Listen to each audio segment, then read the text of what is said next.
to Steve Campbell. It is forbidden to blank blank into the water. Into the river, sorry. It is forbidden to blank blank into the river.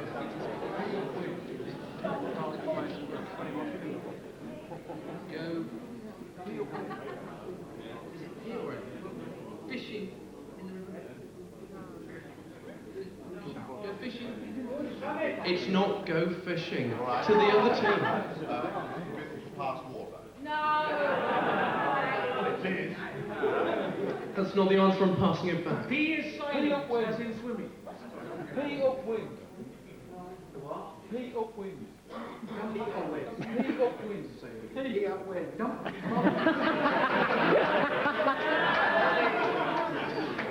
Invasion of Earth, Dalek invasion of Earth. It is forbidden to dump bodies in the water.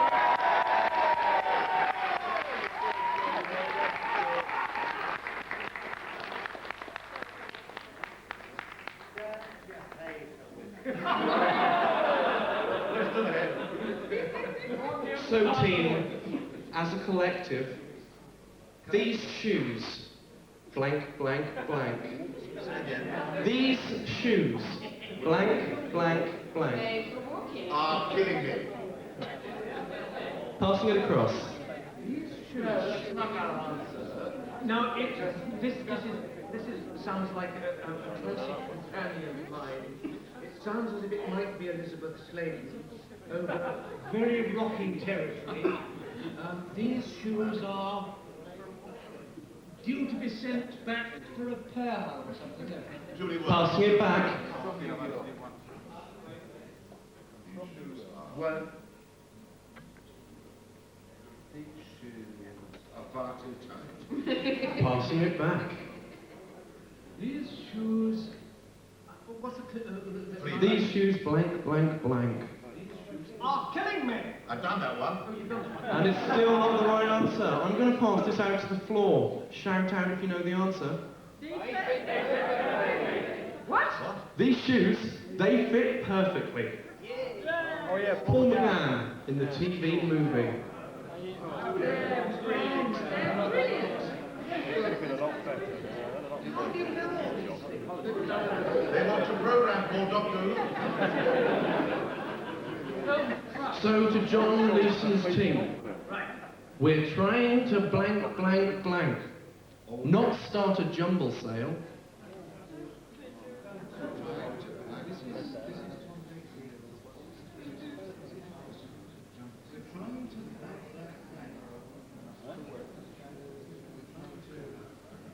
We're trying to blank, blank, blank, not start a jumble sale. We're trying to blank, blank, blank, not start a jumble sale. No, we're having What's that? It's just called thinking time. It's time to We're trying to defeat the Trying Daleks, to defeat not the Daleks. You said it. We're trying to defeat the Daleks. I'm scared. Julian, I have a confession to make. The man who uttered those words is upstairs with me. I'll just get him to say it again. We're trying to defeat the Daleks, not start the jumble cell. Ladies and gentlemen, Mr. Sylvester McCoy.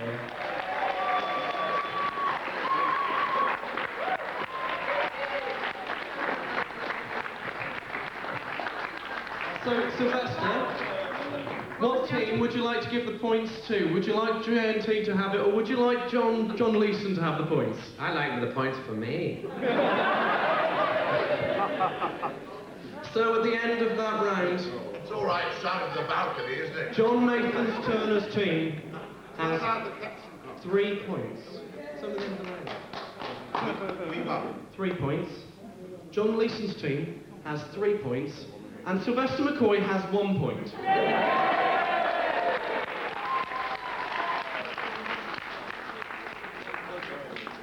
Now would be a a good time to start another round, I feel. This is the odd one out round. I'm going to read to you 4 names. You've got to choose the odd one out from these names. The first question goes to John Leeson. You have William Hartnell, Patrick Troughton, Peter Davison, and Colin Baker.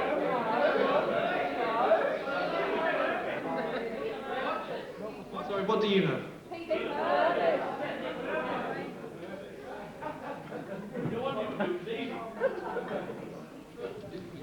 Jolien, on the screen you've got William Hartnell, Patrick Troughton, Peter Purvis, and Nicola Bryant.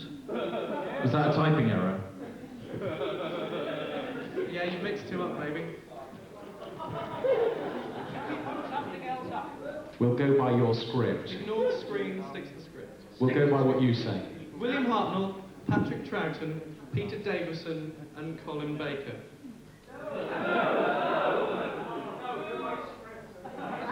Which one's the odd one out? Which one's the odd one out? Yes, well, we feel, having consulted deeply on that, that the answer should be Colin Baker. Now, William Hartnell played the Doctor and the Abbot of Amboise in The Massacre. Pat Troughton played 2 parts in The Enemy of the World. Peter Davison played the Doctor and Omega in that thing they did in Amsterdam. And Colin Baker shot Peter Davison in a story before he got the part of the Doctor. So he's the odd one out. He never played 2 characters in the same story where the others did.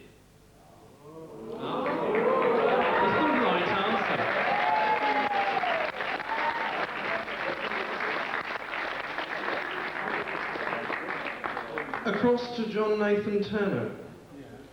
Hopefully the screen will read Fraser Hines.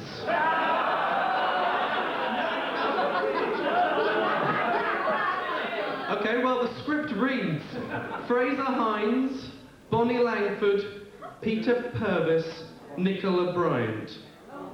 Fraser Hines, Bonnie Langford, Peter Purvis, Nicola Bryant.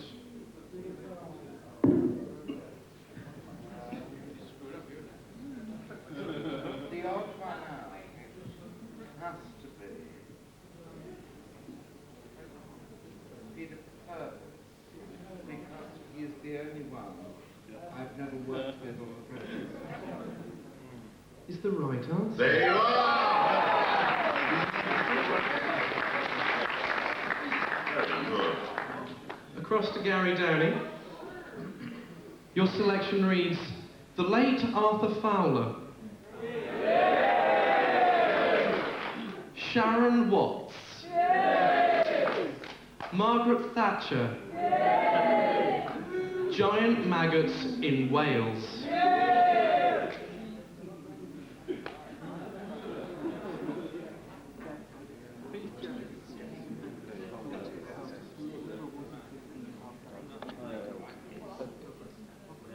I think the odd one out here is giant maggots in Wales. Why? Because there were maggots in Wales, but they weren't giant, whereas the other 3 were all who made predictions made in Doctor Who, like the first 2 were made in Dimensions in Time, Arthur Fowler and Sharon Watts, coming back in the 21st century. Well, where's my... And then, well, she was there, crack about her in the Terror of the Zygons. Yeah, I mentioned her name. Prime Minister. Female Prime Minister. The list is the late Arthur Fowler, Sharon Watts, Margaret Thatcher, and giant maggots in Wales. And I don't know why I'm reading them again, because it was the right answer.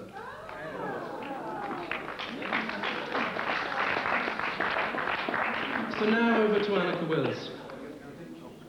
Tom Baker, Mary Tam, Bonnie Langford, and Annika Wills. Tom Baker, Mary Tam, Bonnie Langford, and Annika Wills.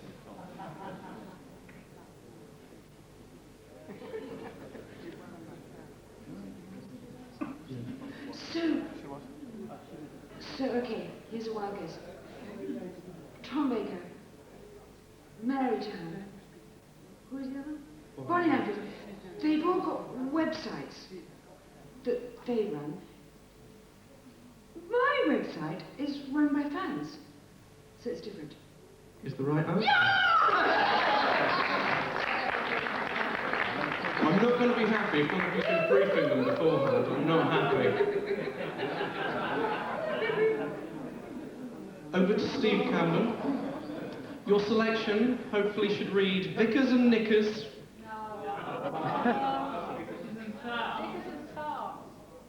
Vickers and Tarts it is then. Nude Swimmers, The Eye Patch Story, and A Bowl of Water. Vickers and Knickers, Nude Swimmers, The Eye Patch Story, and A Bowl of Water.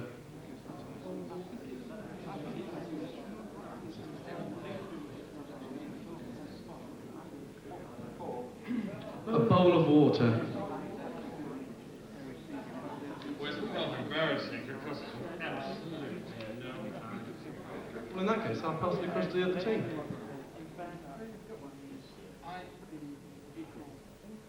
Nothing actually kind of leaps out immediately. My first instinct, eye patch, caught me. But bowl of water, I don't think he's ever drunk one. Oh, yes. Vickers and tarts, no. And news and stories, I'm not quite sure. I can't. I would like to say, ignore what's written on the screen. It should be Vickers and I would Knickers. guess the odd one out must be bowl of water. That's not the right answer. It's not. No. Well, because Nick appeared as a. Why don't you just accept it? No. Where are the Vickers and Knickers? Where do I come into those? No, Vickers and Tarts.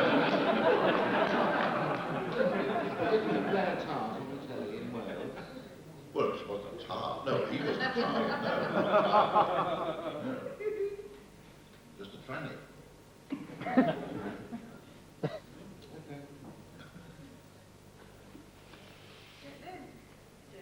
Well, they are all popular convention anecdotes. Oh. Vickers and tarts? Vickers and Knickers. I do wish people wouldn't interfere with my planning. Yeah, I wish you'd speak. Vickers and Knickers. Rather loud. Anyway, this is, my turn. Right, yes. I'll move on to you then. The odd one out is they're all popular convention stories, apart from the eye patch story, which Nick doesn't enjoy telling. The others will happily tell their stories, but Nick really doesn't like telling his eye patch story. But I've got one out to do yet. Yes. Nick, you're odd one out. Yes, odd one out. The Demons, Battlefield, Survival, and Dimensions in Time. The Demons, Battlefield, Survival, Dimensions in Time. Who is the other one out? Ah, I know. The answer is Battlefield, because they all contain pubs apart from Battlefield, which had a hotel bar. Is the right answer? Right answer. And we'll all be very glad to hear that on that note, our show is nearly at an end. The final scores are 5 points to John Nathan Turner's team, 5 points to John Leeson's team, and still 1 point to Sylvester McCoy. But before I do wrap up things for tonight, I'd like to return to the caption.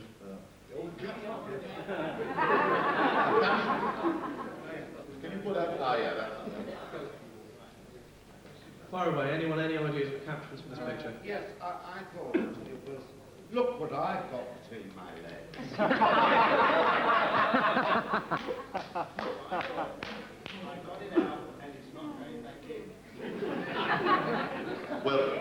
I've heard of facts, but how you expect me to get it into my trousers, Well, curiously, I think I better forward that, because I've got it, because it's very accurate, this, and I think about this for a minute. This is me saying, should I have sprayed John Leeson with the contents of that fire extinguisher? Very close there. And on that note, ladies and gentlemen,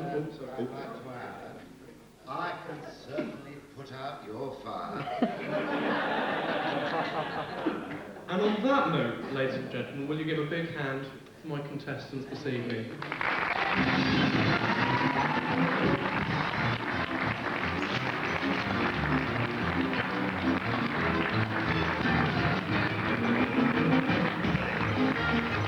Just before you do leave us, I'd like to remind you that 10 o'clock tomorrow morning, Colin Baker will be here performing to you all. Have a good night's sleep or have fun at the bar. Good night.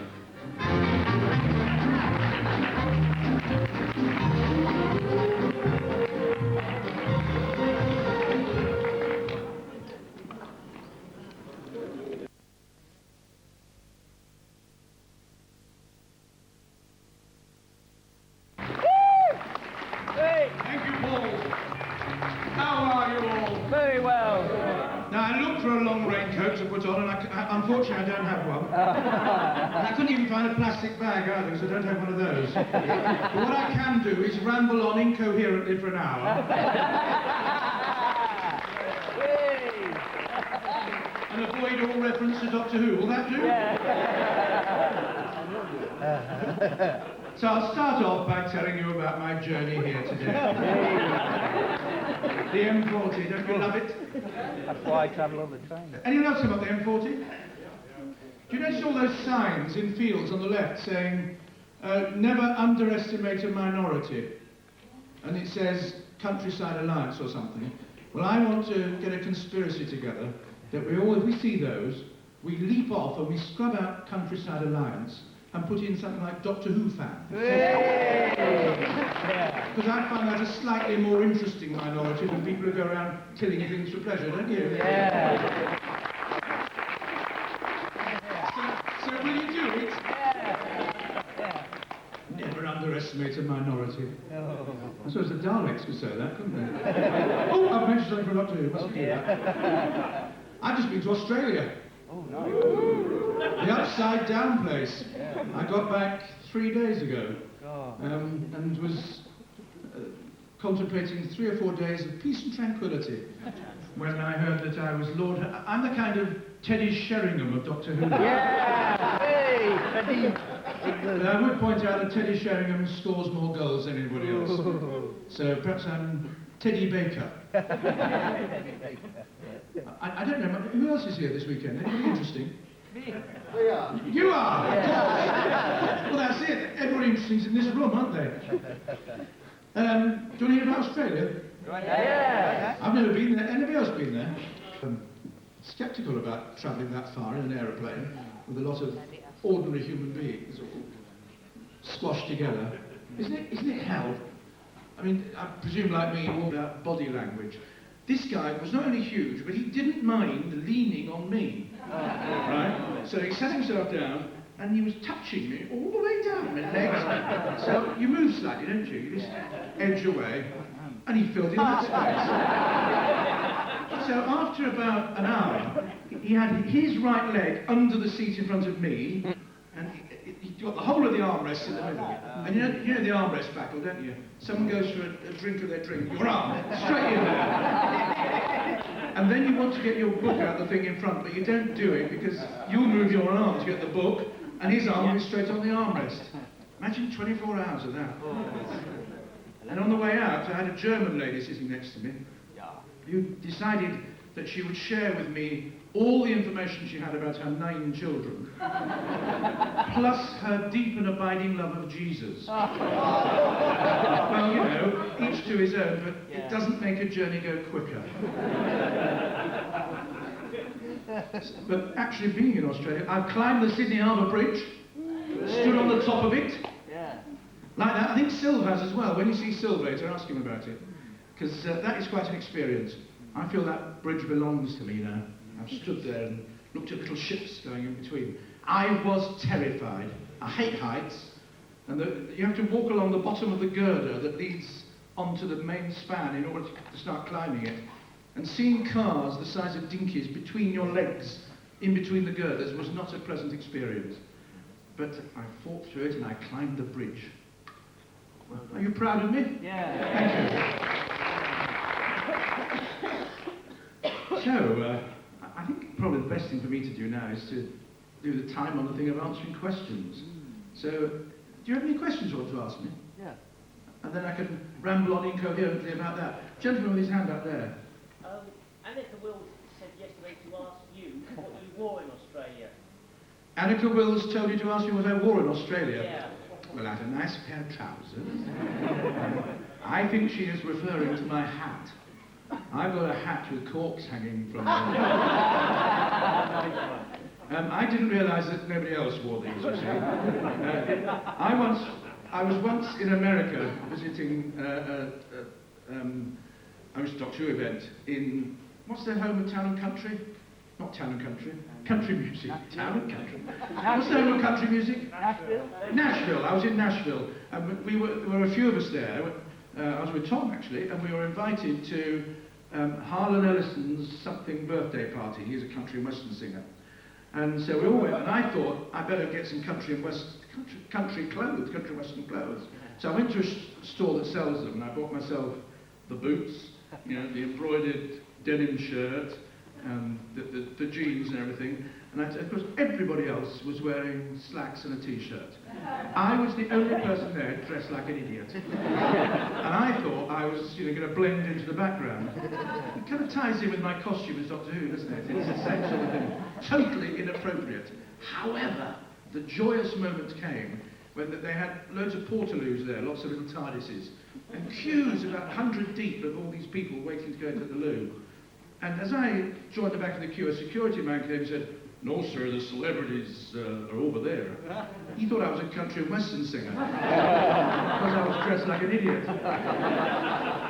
So this English ex-Doctor Who kind of waved goodbye to all the conventionally clad people, and I went to the celebrity room with the real guys, the country and western singers. So it was a bit like that with my hat with corks on. I bought a hat with corks on because I wanted to blend in with the locals. I think I knew actually that it was. You have to do it, don't you? You go to Australia, you kiss a koala, you wear a hat with corks on it, and you buy a didgeridoo. And then you wonder what to do with it. And then you come here and you remember what to do with it. I think that's probably what Annika was referring to. She was with me in Australia. I'd been to New Zealand before that at another event. And you'll be pleased to know that the fans in Australia are a good bunch. I don't know if you've ever met any, because they come over sometimes, but they're just like yourselves, warm and friendly and welcoming. And I loved Australia. The one thing I noticed about Australia, there didn't seem to be anybody with a chip on their shoulder. In this country, people are grudging your service in shops and taxi drivers and things like that. As far as I could discover over there, everyone was pleased to see you. How you doing? Good. No worries. I've heard that more often than anything else. I think if I was 20, I'd probably emigrate. But you may have noticed I'm not 20, so I shall stay here. Any other questions? Colin, talking of heights, have you been up the CN Tower in Toronto? No, I haven't been up the CN Tower in Toronto. Right, well... Partly because I haven't been to Toronto. Oh, well, there's a glass floor that you can stand on. Glass floor? Right down... I wouldn't like that. Yeah. You've done that, have you? How was it? Frightening. Yeah, I wouldn't like a glass floor. I'd hate it in aeroplanes. Imagine if aeroplanes were made of glass. You wouldn't move, would you? I don't mind aeroplanes at all. Yeah. Look out the window, look, it's quite interesting because flying out I went via Los Angeles and coming back via Bangkok. So I've flown right around the world. And from 30,000 feet, you cannot tell the difference between Los Angeles, Tehran was out the window, there's lots of little lights down there. You don't need to get far away from humanity for it all to look exactly the same. And yet we have all these conflicts and wars and disagreements over whether, think of Jerusalem, to be serious for a minute, where you've got 3 or 4 religions all claiming it as their holy place. 30,000 feet up there, it's a little tiny place with a few lights on it. It kind of puts it in perspective, doesn't it? It's a bit serious for a Saturday morning in Coventry, isn't it? Any other questions? Oh, good, we can go home. Oh, what Yes. would Louise... Thank God you came. what would Louise like to work with at the Panto? Louise? Yeah. Yeah, I did pantomime this Christmas at High Wycombe with Louise Jameson. We like her, don't we? Yeah, so do I. We had a very good time. She was the Wicked Queen. And we know all about Wicked Queens here, don't we?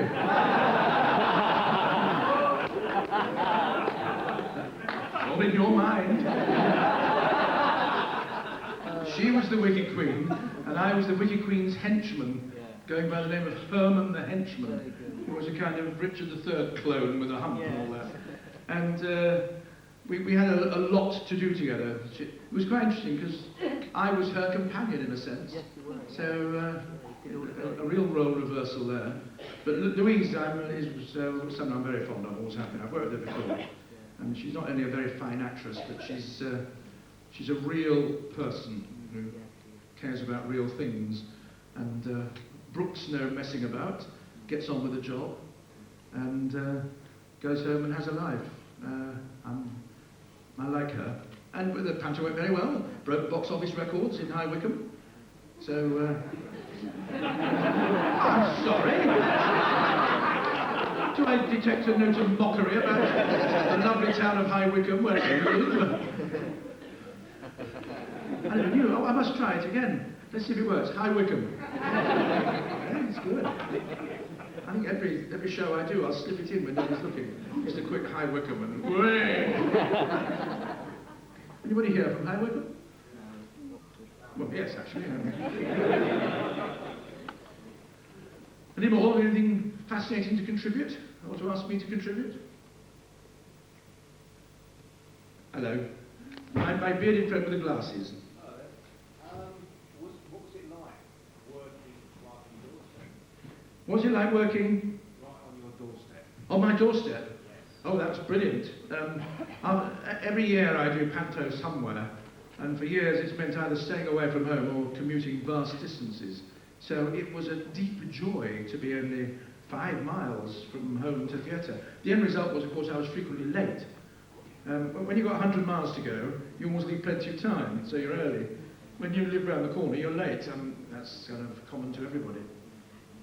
So that was very nice, but it was exhausting as well, because Christmas is a busy time, and I've got 4 children. So I was trying to combine home life with doing 2 shows a day.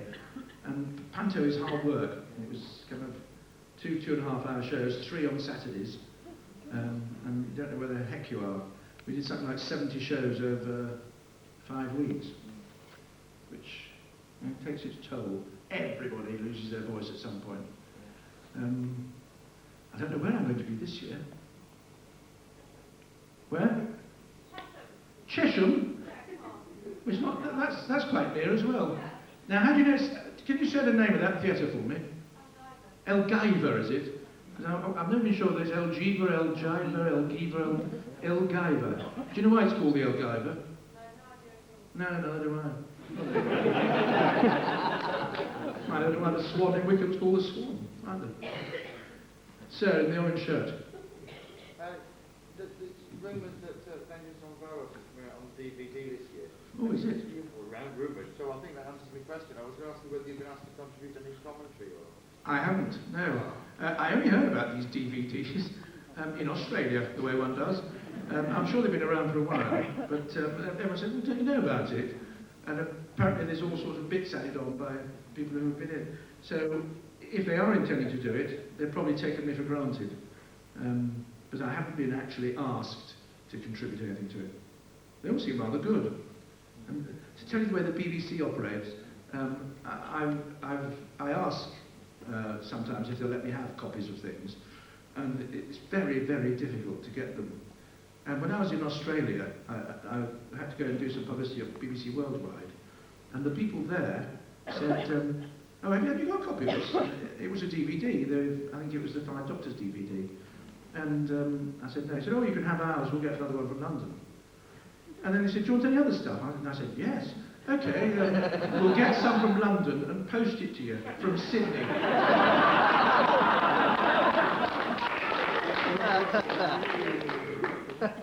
Funny old world, isn't it? Any more? Hello. Hi, Colin. Did you, when you took on the part in Kind Hearts and Coronets, did you do any research or did you sort of just do it blind? Well, blind drunk. When I did Kind Hearts and Coronets, did I do any research or did I take it on blind? I did a lot of research, which is quite unusual for me. I'm more inclined to take a script and think, well, that's what they wrote. I'll do the script they've written, and I'm not going to gratuitously add stuff that's not there. But because Kind Hearts and Coronets was based on a film, which in turn was based on a book, I read the book, which is very, very different, much darker than the famous film we all know, Alec Guinness. And also, the director, because I was also playing the hangman, as well as all the Ascoy Dascoys. For those of you who don't know, the film in which Alec Guinness played the entire Dascoy family, all of whom were killed by a character whose name now escapes me, but was played by Robert Powell when I did it, but played by Dennis Price, thank you very much, in the film. Yes, I was getting mixed up in Dennis and Vincent Price, it was Dennis Price.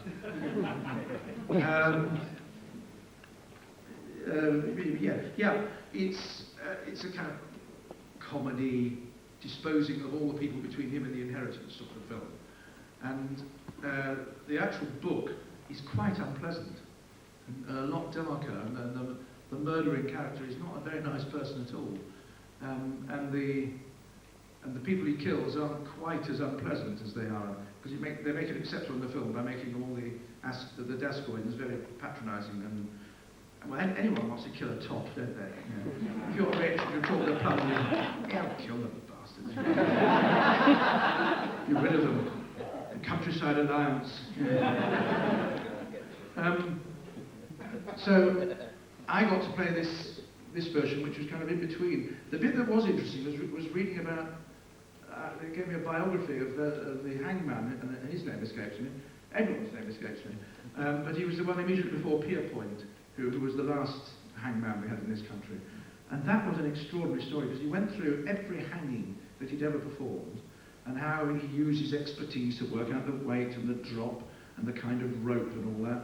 And he described the way each condemned person greeted him when he came into the cell, ranging from absolute terror through to great bravery at the other end, I suppose. It was all very kind of chilling. And he justified his job. He kept saying that he was just the tool of democracy, and that he kind of loved the people he was killing in a way and wanted it to be done as cleanly as possible. And when he retired, he got very, very depressed, and eventually he killed himself. Now, all the way through, this hangman had talked about how hanging was the quickest and easiest and cleanest, most painless way to die. And when he killed himself, he cut his own throat. Now, isn't that chilling?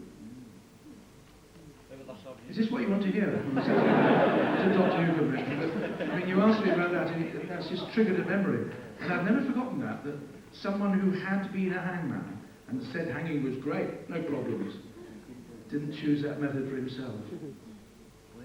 And it raises the question, if anyone ever says, bring hanging back, someone's got to do it. And what are you doing to that person? So... Oh, you're volunteering, are you? Very not cheerful question. That was a cheerful question. The answer wasn't very cheerful. Sir with a beard. Lots of beards here today. There's been a lot of theatre shows that have had special editions made especially for video. Do you think the Ultimate Adventure might have benefited from that kind of thing? A special edition for video? Yeah, sort of make, they have performances that are made specially for video. Things like Cats and Buddy Holly Story. and they had sort of cameras come in and record the thing, especially for the video. Oh, I see what you mean. Yeah. Yeah. And would the Ultimate Adventure have benefited from that? Yeah. Oh, I think it would be nice. I mean, there are some bootleg copies floating around of Ultimate Adventure from cameras that people had secreted under their armpits in some theatre in Bristol or something, and the quality is much as you would imagine. I mean, not too dissimilar from the armpit, in fact. And in fact, a thoughtful fan has actually supplied me with one of these illegal copies, which is quite nice to have, but clearly it's not something you want to sit and watch on a daily basis, because the quality is pretty piss poor, if you'll forgive the expression. So yeah, I think it probably would have been a good idea to do that. But I think it's a mistake to regard it as any kind of serious part of the Doctor Who canon, if we may so call it. But it's a bit like the charity thing we did for not for Red Nose Day, for Children in Need. You know, it's a kind of spin-off oddity. But certainly it would be nice to have it. But I think the best thing that's happened to Doctor Who, and I will justify what I'm about to say, because I think it's better than the television version, is the Big Finish stuff.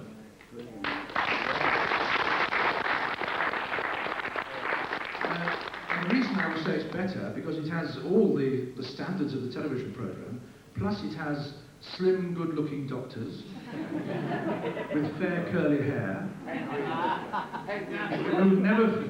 who say the text exactly as it's written, as opposed to making it up because you can't remember the lines. The special effects are brilliant. The walls don't shake. Everything about it, and the stories are very good. And I really do think that Big Finish are keeping Doctor Who going at a time when it might otherwise have gone away. And I love listening to them. I've recorded a few of them now, and it's giving me the chance to take my Doctor in the direction I would like to see him go if Doctor Who had been able to continue on the screen as I had originally envisaged when I started in it. So for those of you who haven't had a chance yet to dip your toes into the waters of Big Finish audio versions, I would say do so. Because even my daughter, who doesn't do anything except watch television, listens to them. I think they're excellent. Even with the Penguin. Do you have objections to the Penguin?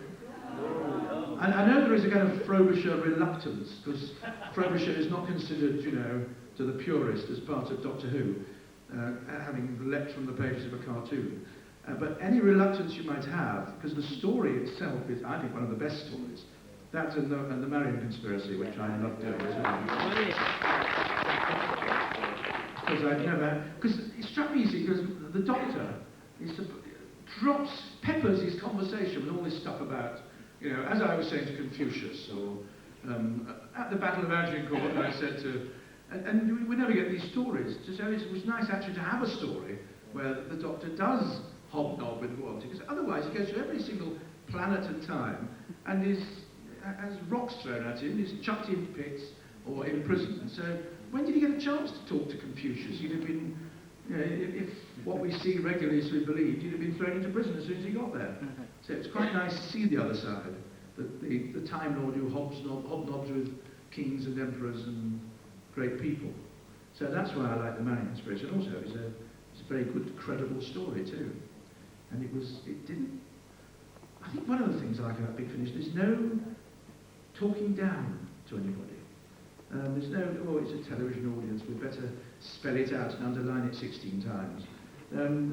Certainly ones like the Marian Conspiracy are written for people who have brains of their own and can think. And the other thing that makes the audio better than television for me is that you play a bigger part in it. Because your imagination, it's all done for you on television. You know what people look like, and occasionally you hear about things off stage, but you've got your own picture of the villain, of the monster. On audio, it's limited only by your ability to imagine. And I think that's what, it's a participatory thing. So you're as much a part of it as the writer, the actor and the director. And that's what I like about radio. I've always liked that about radio. Yours, next. Colin, what was it like being on the Generation Game? The Generation Game? Yeah. Yeah, I did the Generation Game recently. Now, Here's a little BBC saga for you. They asked me if I would be in the general, and I'll do anything for money, you know. Make no bones about it, I've got 4 children to feed, so I know what I am. Sell myself to the highest bidder. So they asked me to do a generation game. For the first question, how much? That was all right. And they wanted to do a sketch. So me and Jim would have done a Doctor Who sketch, and then with some other people, and then 2 would have dropped out. I think I would have been one of them, and then 2 members of the public would come in and join in during the sketch. However, the BBC refused to give itself permission to use Doctor Who in a sketch.